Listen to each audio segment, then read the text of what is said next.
மேனகா. எழுதியவர் வடுவூர் கே. துரைசாமி ஐயங்கார். பாகம் 1. அதிகாரம் 14. பாலுக்கும் காவல், பூனைக்கும் தோழன். பகுதி 1. 9வது அதிகாரத்தின் இறுதியில் தாசில்தார் தாந்தோணிராயர் டிப்டி கலெக்டருடைய வீட்டிற்குள் வந்து அவருக்கு காலை வந்தனம் செய்தார் என்பது சொல்லப்பட்டது அல்லவா? உடனே சாம்பசிவம் தமது கோபத்தையும் மனதின் துன்பத்தையும் சடக்கென்று மறைத்து கொண்டவராய், ராயரே, வாரும், உட்காரும் என்று கூறிய வண்ணம் எதிரில் இருந்த ஒரு நாற்காலியை சுட்டிக்காட்டினார். அசந்தர்ப்பமான அந்த வேளையில் தாசில்தார் தம்மிடம் வந்தது சாம்பசிவத்தின் மனதிற்கு பெருத்த துன்பமாயிருந்தாலும் தமது வீட்டை தேடி வந்த ஒரு பெரிய மனிதரை உபசரியாமல் இருப்பது மரியாதை குறைவான காரியம் என்று நினைத்து அவருக்கு ஆசனம் அளித்து தாமும் தமது சாய்மான நாற்காலியில் உட்கார்ந்தார். கனகம் மாளும் இருந்தவிடம் தெரியாமல் பறந்து போய்விட்டாள்.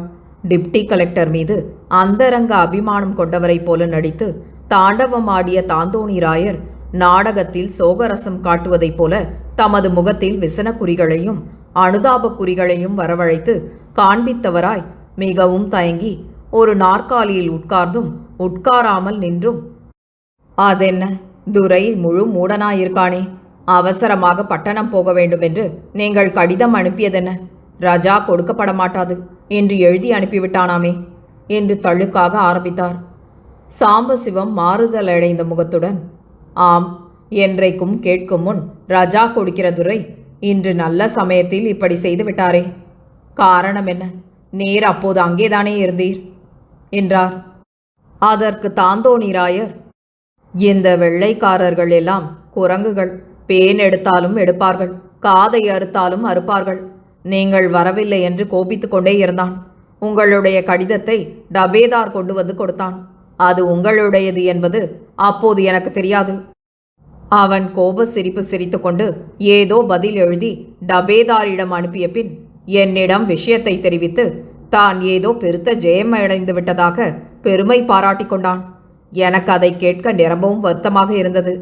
என்ன அவனுடைய பாட்டன் வீட்டு சொத்தை நீங்கள் எடுத்துக்கொண்டது? வரக்கூடாத அவசரம் என்றால் அதற்கு யார்தான் என்ன செய்வார்கள்? நான் தான் இருக்கிறேனே, என்னை வைத்துக்கொண்டு அர்ஜியை அனுப்புகிறது தானே, அல்லது அது நாளைக்குத்தான் போகட்டுமே. மனிதருக்கு ஆபத்தென்றால் அதற்காக நாக்கை பிடுங்கிக் கொள்வதா? இவன்தான் திடீரென்று மாண்டு போகிறான், அல்லது இவனுடைய துரைசாணிக்குத்தான் வாந்தி பேதி வந்து விடுகிறது. அப்போது அர்ஜி எப்படி போகும்? தன்னை போல பிறரையும் பார்க்க வேண்டும். அதுதான் இந்த பயல்களிடம் கிடையாது. உண்மையில் அவசரமான காரியம் இல்லாதிருந்தால் தாங்கள் அவ்விதம் எழுத மாட்டீர்கள் என்று நான் சொன்னேன். அவன் அவசரமாக உங்களை வர சொல்லியிருந்தானாம். நீங்களே நேரில் வந்து ரஜா கேட்கவில்லையாம். என்ன விஷயம் என்றும் கடிதத்தில் குறிக்கவில்லையாம். எல்லாம் தான் என்கிற அகம்பாவம், வேறொன்றுமில்லை என்றார். சாம்பசிவம் ஆத்திரமடைந்தவராக, நன்றாக இருக்கிறது. கடிதத்தில் எழுதும் காரியமும் உண்டு, எழுதாத காரியமும் உண்டு. நான் நேரில் வந்தால் என்ன, வராவிட்டால் என்ன? என்னுடைய ஆபத்து காலத்தில் அதை பாராட்டாமல் அடக்கி கொண்டு இவரிடம் போவதுதான் இவருக்கு மரியாதை செய்வது போலவோ? அழகாயிருக்கிறதே என்றார். அதற்கு தாந்தோணிராயர் புன்சிரிப்போடு, நான் அவனை எளிதில் விடவில்லை. அவன் தயவு எனக்கு எதற்காக? மடியில் கனம் இருந்தால் அல்லவா வழியில் பயம். இப்போது நீங்கள் சொன்ன மாதிரியே நான் அவனிடம் சொன்னேன். அவனுடைய பிடிதான் குரங்கு பிடியாயிற்றே. தான் பிடித்த முயலுக்கு 3 கால் என்றான். அவனுடைய மூர்க்கம் தனிவடையட்டும் என்று பேசாமல் விட்டுவிட்டேன். எந்த அக்கிரமத்தை கண்டு என் மனது சகிக்கவில்லை.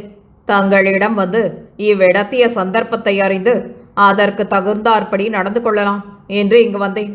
மிகவும் அவசரமாக தாங்களே அவசியம் பட்டணம் போக வேண்டிய காரியம் போலிருக்கிறது என்று தனிவான குரலில் நயமாக கேட்டார்.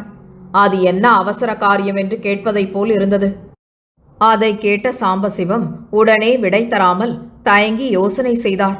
தம்முடைய பெண் காணாமல் போய்விட்டாள் என்று சொல்வது பெண்ணின் கற்பை பற்றி அவர் சந்தேகிக்க இடம் கொடுக்கும் என்றும் பல இழிவான யுகங்களை உண்டாக்கும் என்றும் அது தனக்கு அவமானமாய் முடியும் என்றும் நினைத்தார். கடைசியாக ஒரு சிறு பொய் சொல்ல வேண்டும் என்று தீர்மானித்து கொண்டார். அந்த பொய்யினால் பிறருக்கு எவ்வித துன்பமும் உண்டாவதில்லை என்றும் தமது மானத்தை காப்பதற்கே சொல்லப்படுகிறது என்றும் நினைத்த சாம்பசிவம், ஆமாம், நானே போக வேண்டிய அவசரம்தான். என்னுடைய பெண்ணுக்கு உடம்பு மிகவும் அசௌக்கியமாக இருக்கிறதாம். உடனே வந்தால்தான் பெண்ணை பார்க்கலாம் என்று தந்தி வந்தது. அந்த விசனத்தினால் இன்று எனக்கு பங்களாவுக்கு வர பிடிக்கவில்லை. இன்று காலை முதலே ரஜா வேண்டுமென்று எழுதினேன் என்றார். தந்தி ஆபீஸில் முன்னமையே உண்மையை அறிந்து வந்தவரான தாந்தோணிராயர், நீ பொய் சொல்லாத அரிச்சந்திரர் என்று எங்களிடம் ஆடம்பரம் செய்பவன் அல்லவா, இப்போது பொய் சொல்கிறாயோ?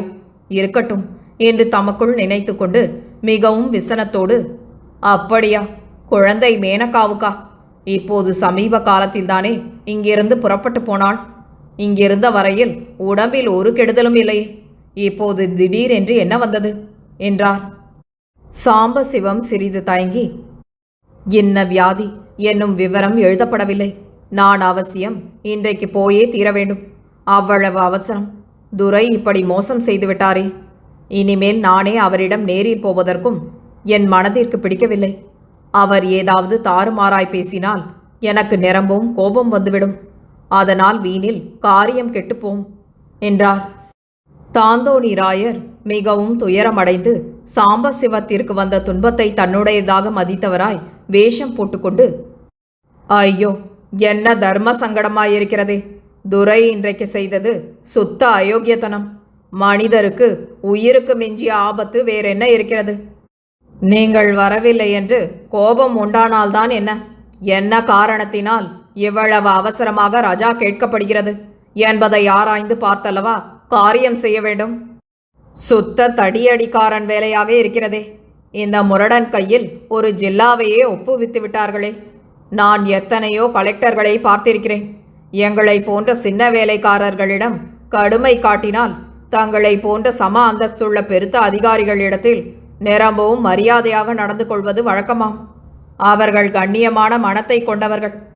இவன் யாரோ அற்ப பயல். இவன் சீமையில் ஒரு அம்பட்டனுடைய மகனாம். இந்த பயல் இங்கே இவ்வளவு ஆடம்பரம் செய்து தானே ராஜாவென்று நினைத்து கொண்டு நம்மையெல்லாம் ஆட்டி வைக்கிறானே. இவன் போன வருஷம் 6 மாசம் ரஜா வாங்கி கொண்டு சீமைக்கு போயிருந்தான் அல்லவா? அப்போது நமது வெங்கப்பட்டி ஜமீன்தார் வீராசாமி வாண்டையாரும் ஒரு வியாஜ்யத்தின் பொருட்டு சீமைக்கு போயிருந்தாராம். வாண்டையார் இந்த துரையை தற்செயலாக பார்த்தாராம். துரை தன்னுடைய அப்பனுக்கு தலை சிரைத்து கொண்டிருந்தானாம். வீடு ஒரு கையகலம் மாட்டுக்கொட்டில் மாதிரி இருந்ததாம். வாண்டையாரை உட்கார சொல்லக்கூட இடம் இல்லையாம். அவ்வளவு கேவலமானவன் இங்கே வந்து இப்படி நாடகத்தில் வரும் ராஜாவை போல வேஷம் போடுகிறான். இப்படிப்பட்ட தொழிலை செய்பவனுக்கு தயாளமும் நீதியும் எங்கிருந்து உண்டாகும் என்றார். அதற்கு சாம்பசிவம், அப்படியா, அதனால் என்ன? ஏழைகளாயிருந்தால் என்ன, கேவல தொழில் செய்பவராய் இருந்தால்தான் என்ன? உண்மையில் அவர்களுக்குத்தான் பச்சாதாபமும் இரக்கமும் அதிகமாக இருக்கும். இவர் யாருடைய பிள்ளையாயிருந்தால் நமக்கென்ன? அதற்கும் நமக்கும் என்ன சம்பந்தம்? எத்தனையோ விஷயங்களில் இவரே கண்ணியமாகவும் பெரும் புத்தியை காட்டியும் நடந்து கொள்ளவில்லையா? அல்லது பெரிய பிரபுக்களின் பிள்ளைகள் என்று வருகிறார்களே, அவர்கள் எல்லோரும் இப்படிப்பட்ட அக்கிரமம் செய்வதில்லையா? அற்பத்தனமான காரியம் செய்வதில்லையா? இதையெல்லாம் ஒரு பொது விதியாக வைத்துக்கொண்டு தூஷிக்கப்படாது. எனக்கு இவர் மீது வேறு எவ்வித வருத்தமும் இல்லை. இதுவரையில் நான் அறிந்த வரையில் இவர் என் விஷயத்திலும் மற்றவர் விஷயத்திலும் ஒழுங்காகவே நடந்து கொண்டிருக்கிறார். இவர் நல்ல தங்கமான குணமுடையவர் என்றே சொல்ல வேண்டும். ஆனால் இன்று இவர் செய்தது மாத்திரம் ஏதோ தப்பான எண்ணத்தின் மீது செய்யப்பட்டிருக்கிறது. இதை நம்முடைய வேலை பிசகென்றே சொல்ல வேண்டும். அவசரமாக வரவேண்டுமென்று இவர் சொல்லி இருந்தபடி நான் போகவில்லை. அதை குறித்து கோபம் உண்டாவது மனித சுபாவம்தான். இப்படி செய்து விடுவார் என்று நான் சந்தேகித்து என்னுடைய தாயாரிடம் சொல்லிக் கொண்டிருந்தேன். காரியம் அப்படியே முடிந்துவிட்டது என்று கண்டித்த சொற்களாக நயமான குரலில் கூறினார். அதை கேட்ட ராயருடைய முகம் சிரித்தது. அவமானமும் அடைந்தார். என்றாலும் அதை பாராட்டாமல் சாம்பசிவத்தின் நோக்கம் போல தமது பேச்சையும் திருப்பிக் கொண்டார். ஆம், நீங்கள் சொல்வது சரியான வார்த்தைதான். இந்த ஒரு விஷயத்தில் தான் முன்கோபத்தினால் இவர் இப்படி செய்துவிட்டார். சுபாவத்தில் தங்கமான குணமுடையவர்தான். புத்தியும் பெரும் புத்திதான். அதை பற்றி சந்தேகமில்லை. என்றாலும் தமக்கு சம அந்தஸ்தில் உள்ள தங்களுக்கு அவசரமே இல்லாத காரணமாயிருந்தாலும் ரஜா கொடுக்க வேண்டியிருக்க இவ்வளவு அவசர சமயத்தில் மோசம் செய்ததனாலேதான் வாண்டையார் சொன்னதை சொல்லும்படி நேர்ந்தது. எங்களைப் போல இருந்தாலும் பாதகமில்லை. விறகு கட்டுக்காரனுக்கு பிளவை புறப்பட்டால் விறகு கட்டையால் அடிப்பதே மருந்து. நாங்கள் எப்படியாவது சமாளித்துக் கொள்வோம் என்று நேர்த்தியாக பேசினார் ராயர். அதை கேட்ட சாம்பசிவத்திற்கு முன்னிலும் அதிகரித்த அருவருப்பு உண்டாயிற்று. பழேர் என்று கன்னத்தில் அடிப்பவரைப் போல பேசலானார். சே, அது சரியான பேச்சாகாது. அவசரம் என்றால் பெரிய மனிதருக்கும் அவசரம்தான், சின்ன மனிதருக்கும் அவசரம்தான். பெரிய மனிதருக்கு மாத்திரம் ரஜா கொடுப்பதென்ன, சின்ன மனிதருக்கு இல்லை என்பதென்ன? காக்கைக்கு தன் குஞ்சு பொன் குஞ்சு. எனக்கு என் பெண்ணை பற்றி எவ்வளவு விசனம் இருக்கிறதோ அவ்வளவு விசனம் சின்ன மனிதருக்கும் தமது பெண் விஷயத்தில் இருக்கும். உண்மையில் அவசரமான காரியமாயிருந்தால் எல்லோருக்கும் ரஜா கொடுத்து அனுதாபம் காட்ட வேண்டும். பொய்யான கடிதமாயிருந்தால் எனக்கு ரஜா கொடுப்பது தவறாகும். பொய் சொன்னதற்காக தண்டிக்க வேண்டும். டிப்டி கலெக்டரான எனக்கு விசேஷ மரியாதை காட்டவில்லை என்று துரை மீது குற்றம் கூறுவது ஒழுங்கல்ல. ஏதோ தப்பான எண்ணத்தால் என்னுடைய அவசரத்தை கவனியாமல் ரஜா கொடுக்க மறுத்ததொன்றை பற்றித்தான் நான் விசனப்படுகிறேன் என்றார். தமது சாமர்த்தியமான தழுக்கு மொழிகளை கேட்டு ஏமாறுவார் என்று நினைத்த தாந்தோணிராயருடைய சொற்களை சாம்பசிவம் சின்னாபின்னமாக்கி அவருடைய தப்பான கருத்தை அவருடைய முகத்திலேயே அடிப்பதைப் போல மொழிந்தார். தாந்தோணிராயர் பெரிதும் வெட்கி இஞ்சி தின்ற குரங்கைப் போல விழித்து ஏதோ யோசனை செய்பவரைப் போல கீழே குனிந்து கொண்டார். அவருடைய கண்கள் தரையை நோக்கின. அப்போது நாற்காலி காலடியில் கிடந்த ஒரு சிவப்பு காகிதம் அவருடைய கண்களில் பட்டது. அதுவே சென்னையிலிருந்து சாம்பசிவத்திற்கு வந்த தந்தி. அங்கு கனகம்மாளும் சாம்பசிவத்தாலும் நடத்தப்பட்ட ஆரவாரத்தில் அசட்டை செய்யப்பட்ட தந்தி காற்றில் பறந்து கீழே விழுந்து நாற்காலிக்கு அடியில் கிடந்தது. தாந்தோணிராயர் தற்செயலாய் அதிலேயே உட்கார்ந்து கொண்டார். இப்போது கீழே குனிந்தபோது அதையே கண்டார். ஆகா, என்னை அவமானப்படுத்தி கீழே குனிய செய்தாயல்லவா? இதோ உன்னை அவமானப்படுத்தும்படி உன்னுடைய தந்தியே என்னிடம் வந்து சேர்ந்தது பார் என்று தம் மனதில் நினைத்து கொண்ட ராயர் மெல்ல அதை எடுத்துக்கொள்ள நினைத்தார். சாம்பசிவத்திற்கு எதிரில் மேஜை மறைத்திருந்தமையால் அவர் காகிதத்தை பார்க்கவில்லை. என்றாலும் தாந்தோணிராயர் ஒரு தந்திரம் செய்தார். தம்முடைய கையில் இருந்த கைக்குட்டையை எடுத்து தமது முகத்தை துடைப்பவர் போல செய்து அந்த தந்தி காகிதத்தின் மேல் விழும்படி அதை விட்டார். உடனே கீழே குனிந்து கைக்குட்டையையும் அதன் கீழே இருந்த தந்தியையும் ஒன்றாய் சேர்த்தெடுத்து தமது சட்டை பைக்குள் சொருகிக் கொண்டார். சாம்பசிவம் கண்டுபிடித்து கேட்டாலும் காகிதம் தவறுதலாய் சவுக்கத்தோடு வந்துவிட்டதாக சொல்ல தீர்மானித்து கொண்டார். அந்த பீதாம்பரையர் ஜாலம் 1/4 நிமிஷத்திற்குள் நிறைவேறியது. உடனே வியப்பை காட்டிய முகத்தோடு சாம்பசிவத்தை நோக்கி, ஆகா, தங்களுடைய குணம் அல்லவோ குணம். எப்போதும் மேன்மக்கள் மேன்மக்களேதான். இந்த அவசரத்தில் எங்களுக்கு ரஜா கொடுக்காமல் துரை இப்படி செய்திருந்தால் எங்களுக்கு மிகவும் மூர்க்கமான கோபம் பிறந்திருக்கும். வாயில் வந்த விதம் பொருத்தமில்லாமல் தூற்றியிருப்போம். துன்ப சமயத்திலும் நீங்கள் நடுநிலைமை தவறவில்லை. அவர்களுடைய யோகியதைக்கு தகுந்த பதவிதான் கிடைத்திருக்கிறது. உங்களுக்கு ஈஸ்வரன் ஒரு நாளும் குறைவு வைக்க மாட்டான் என்று சாம்பசிவத்தை புகழ ஆரம்பித்தார். சாம்பசிவம் புன்சிரிப்போடு, எப்போது சொன்ன நீதி நம்முடைய துரைக்கும் பொருந்துமல்லவா? கலெக்டர் பதவிக்கு அவர் தகுந்தவர் என்றுதான் நாம் மதிக்க வேண்டும் என்றார். தாந்தோணிராயர் என்ன செய்வார்? அவர் எவ்விதம் பேசினாலும் சாம்பசிவம் அதற்கு மேல் ஏதாயினும் சொல்லி வளைத்து கொள்கிறார். அவரிடம் எதிர்த்து பேசுவதற்கும் அது சமயமல்ல. தான் கருதி வந்த காரியம் நிறைவேற வேண்டும். ஆகையால் ராயர் முடிவான காரியத்தை துவக்கினார். எனக்கு ஒரு யோசனை தோன்றுகிறது. அது தங்கள் மனதிற்கு பிடிக்குமோ என்னவோ என்றார். அதற்கு சாம்பசிவம், என்ன யோசனை என்றார். வேறொன்றுமில்லை. துரை முதலில் ஆத்திரத்தில் எத்தனையோ விஷயங்களில் செய்த உத்தரவுகளை பிறகு நிதானமான யோசனை செய்து மாற்றியிருக்கிறார். விஷயம் உண்மையில் அவசரமானதென்றும் தாங்கள் என்ற அவசியம் பட்டணத்துக்கு போக வேண்டுமென்றும் தயவு செய்து மறுபடி ஆலோசனை செய்து ரஜா கொடுக்க வேண்டுமென்றும் ஒரு கடிதம் எழுதி என்னிடம் கொடுங்கள்.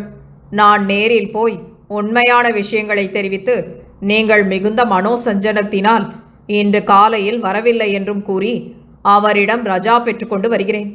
என்னை இவர் இன்று மாலை 4 மணிக்கு வர சொல்லியிருக்கிறார். நான் அப்போது இந்த காரியத்தை முடிக்கிறேன். நான் கேட்டுக்கொண்ட எந்த வேண்டுகோளையும் துரை இதுவரையில் மறுத்ததில்லை. நிச்சயமாக ரஜா கிடைக்கும். நீங்கள் ஊருக்கு போக சித்தமாக இருங்கள் என்றார் ராயர். அதை கேட்ட சாம்பசிவம் கீழே குனிந்து யோசனை செய்தார். தமக்கு கீழ் உத்தியோகஸ்தரான தாசில்தார் மூலமாக கடிதம் எழுதி கொடுத்து அவ்விதம் சிபார்சு செய்ய சொல்வது அவருக்கு இழிவாக தோன்றியது. தவிர அந்த உதவியை தாசில்தார் பெரிதாக மதித்துக் கொள்வார்.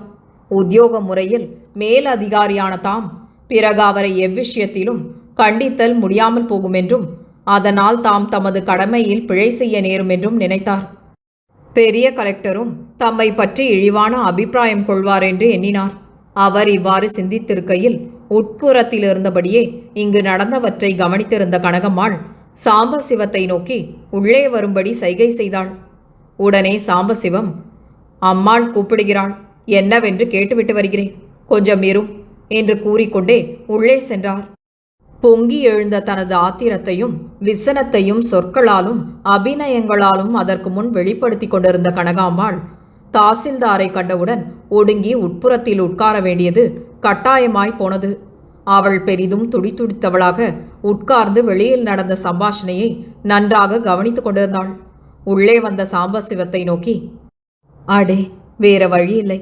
இப்போது மீனமேஷம் பார்த்து கொண்டிருந்தாயானால் அநியாயமாக பெண் நமக்கு இல்லாமல் போய்விடும். இந்த உத்தியோகம் போனால் போகட்டும். வேறு எந்த வேலை செய்தாயினும் பிழைத்து போகலாம். தங்க விக்கிரகத்தைப் போல 16 வயதளவு வளர்ந்த குழந்தை போனால் ஒரு நாளும் வராது. யோசனை செய்யாதே, கடிதம் எழுதி கொடு. ஆபத்து வேளையில் கீழ் உத்தியோகஸ்தனுடைய உதவியைத்தான் நாட வேண்டும். வீண் கௌரவத்தை பாராட்டாதே. வயிறு வலிக்கிறதென்று வைத்தியரிடம் போய் மருந்து வாங்கி வரும்படி சேவகன் ரங்கராஜுவை அனுப்பினாயே, அது ஒழுங்கா? அதை போல இதையும் ஒரு வயிற்று வலியாக நினைத்துக்கொள். இந்த ஆபத்து வேளையில் எவ்விதமான குறைவு வந்தாலும் பார்க்கப்படாது என்று உறுதியாக கூறினாள். சாம்பசிவம் வாய் திறவாதவராய் உடனே திரும்பி வந்தார். ராயரே, அம்மாள் கூட நீர் சொல்லும் யோசனைப்படி செய்யலாம் என்று சொல்கிறாள். நான் அப்படியே எழுதி கொடுக்கிறேன். தயவு செய்து எடுத்துக்கொண்டு போம் என்று சொல்லிய வண்ணம் ஒரு கடிதம் எழுதி கொடுத்தார். அதை பெற்றுக்கொண்ட ராயர், நான் 4 மணிக்கு துரையிடம் போகிறேன். உடனே அவருடைய உத்தரவை வாங்கிவிடுகிறேன். என்னை சீக்கிரம் அவர் அனுப்பிவிட்டால் நானே இவ்விடத்திற்கு நேரில் வருகிறேன். தாமதமாகும் போலிருந்தால் ஒரு சேவகனிடம் சொல்லி அனுப்புகிறேன். நீங்கள் பிரயாணத்துக்கு ஆயத்தமாக இருங்கள் என்று அன்பொழுக பேசிவிட்டு விடை பெற்றுக்கொண்டு தாந்தோணி ராயர் வெளியில் நடந்தார். அன்று பகல் முழுவதும் சாம்பசிவத்தின் வீட்டில் எல்லோரும் பட்டினி கிடந்தனர். அவரும் அவருடைய தாயாரும் மனையாட்டியும் ரஜா கிடைக்குமோ கிடைக்காதோ, கிடைக்காவிடில் என்ன செய்வது என்று நினைத்து பெரிதும் மனக்கவலை கொண்டு ஏங்கி தவித்தவராய் தாந்தோணிராயரது வரவை ஆவலோடு எதிர்பார்த்திருந்தனர். ஈன்று வளர்த்த பெற்றோர் பெரியோருக்கன்றோ தமது குழந்தைகளின் அருமை உள்ளபடி தெரியும். மலட்டு மனிதரான பெருந்தேவி அம்மாள், சாமாவையர் முதலிய பஞ்சைகளுக்கு ஒரு காலும் நெஞ்சு இழகாது அல்லவா? சாம்பசிவத்தின் மைத்துனனான கிட்டான் தனது அக்காள் மகள் மேனகையை தனக்கு மணந்து கொடுக்கவில்லை என்ற ஒரு வகையான அதிருப்தியை நெடுங்காலமாக தன் மனத்தில் வைத்திருந்தான். ஆயினும் அவளை தன் உயிருக்குயிராய் மதித்து வந்திருந்தவன். ஆதலின் அவளுக்கு துன்பம் இழைத்த பெருந்தேவி முதலியோரை ஒரே குத்தில் கொன்றுவிடுவதாக சொல்லிக்கொண்டும் பெரும் துயரையும் கோபத்தையும் கொண்டிருந்தான். ஆயினும் அவனுக்கு மாத்திரம் பசி தாங்கக்கூடவில்லை. அவன் ஹோட்டலிற்கு போய் சொற்பமான போஜனம் செய்துவிட்டு வந்தான். அவர்கள் பிற்பகல் 4:30 மணி நேரம் வரையில் பொறுத்திருந்தனர். அதற்கு மேல் சும்மா இருக்க அவர்களால் இயலவில்லை. கிட்டானை தாந்தோணிராயர் வீட்டிற்கு அனுப்ப நினைத்தனர். அப்போது ஒரு சேவகன் திடீரென்று உட்புறம் நுழைந்து வில்லாக உடம்பை வளைத்து சாம்பசிவத்தை வணங்கினான். உடனே சாம்பசிவம், என்னடா சங்கதி, எங்கிருந்து வருகிறாய் என்று பெரிதும் ஆவலோடு கேட்டார். சாம்பசிவத்தினிடம் நெருங்குவதற்கும் அவரிடம் பேசுவதற்கும் சேவகர்களுக்கெல்லாம் நிரம்பவும் அச்சம். ஆதலால் அவனுடைய உடம்பு நடுங்கியது. வாய் குழறி போயிற்று. கலெக்டர் எசமான், இல்லை எசமான், தாலுகா எசமான் என்று ஏதோ சொல்ல ஆரம்பித்தவன் தான் ஏதோ தவறுதலாக சொல்லிவிட்டதாக நினைத்து தன்னை திருத்திக் கொண்டான். அதற்கு மேல் பேச மறந்து போய்விட்டான். அதை கண்டு கோபம் கொண்ட சாம்பசிவம், என்னடா குட்டி சுவரே, விழிக்கிறாய்? சீக்கிரம் சொல்லித் தொலை. இந்த அற்ப சங்கதியை சொல்ல மாட்டாமல் தவிக்கிறாயே. தாசில்தாரிடமிருந்துதானே வருகிறாய் என்றார். உடனே சேவகன், ஆமா எசமான், சாங்சன் ஆகி போச்சுன்னு ராயர் எசமா சொல்ல சொன்னாங்க என்றான். உடனே சாம்பசிவம், அவர் எங்கடா இருக்கிறார்? அதற்கு சேவகன், தோர பங்களாவில் அவருக்கு வேலை இருக்குதான். உள்ளார இருந்தவங்க வெளியில அவசரமா வந்து என்னை கூப்பிட்டு இந்த சங்கதியை உடனே ஓடியாந்து எசமாங்கிட்ட சொல்லிவிட்டு வர சொன்னாங்க. உடனே உள்ள போயிட்டேனுங்க என்றான். அதை கேட்ட சாம்பசிவத்தின் முகத்தில் சந்தோஷம் ஜுவலித்தது. அன்று காலையில் எழுந்தது முதல் அப்போதே அவர் மனம் முதலாக ஒரு சிறிது மகிழ்ச்சி அடைந்தது. அப்படியா, கடிதம் ஒன்றும் கொடுக்கவில்லையா என்றார் சாம்பசிவம். உடனே சேவகன், இல்லை எசமா. வேறொன்றும் சொல்லவில்லையா என்று விசாரித்தார் சாம்பசிவம். பட்டணம் போகலாம், சரிப்பட்டா எசமான் ரயிலுக்கு போகிறதுக்கு முன்னால அவங்க வந்து பார்க்கறேன்னு சொன்னாங்க, அவ்வளவுதான் என்று மறுமொழி கூறினான் சேவகன். அப்படியானால் சரி, நீ போ என்றார் சாம்பசிவம். உடனே சேவகன் வெளியில் வந்து செத்தேன் பிழைத்தேன் என்று ஓட்டம் பிடித்து 2 நிமிஷங்களில் தாசில்தார் வீட்டுக்கு நுழைந்து அவருக்கு எதிரில் வந்து நின்றான். ஏனடா, சொன்னாயா என்று விசாரித்தார் தாசில்தார். சொல்லிவிட்டேனுங்க என்றான் சேவகன். என்ன சொன்னார்? ஒன்றும் சொல்லலீங்க, சரிதான் போனாங்க, வந்துட்டேன் என்றான் சேவகன். சேவகன் பக்கிரி எங்கே என்று கேட்டார் தாசில்தார். டிப்டி கலெக்டர் வீட்டு வாசல்ல ரெங்கராசு கிட்ட உட்கார வச்சுட்டு வந்திருக்கிறேன் என்றான் சேவகன். சரி, அவன் வந்தவுடன் உள்ளே அழைத்து வா, எங்கேயும் போய்விடாதே என்று சொல்லி அவனை வாசல் திண்ணைக்கு அனுப்பினார் தாசில்தார். வடுவூர் கே. துரைசாமி ஐயங்காரின் இந்த நாவலை உங்களுக்காக வாசித்தது நிமா மனோ. கேட்டு மகிழ்ந்து விரும்பி பகிர்ந்து பதிவு செய்யவும். நன்றி.